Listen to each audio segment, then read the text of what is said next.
कैसन मिलल बानी सान। सब छाप छोड़ के सबके बाटे चोलिए पर ध्यान।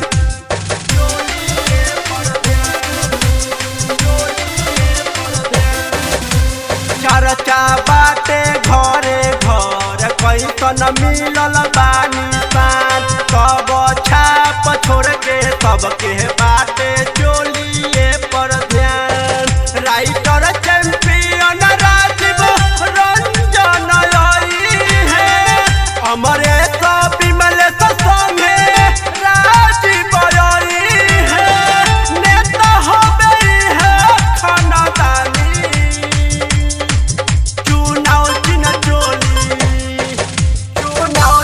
चोली छाप होबे रजऊ के निशानी। चुनाव चिन्ह चोली छाप होबे सैया के निशानी। वोट दी हो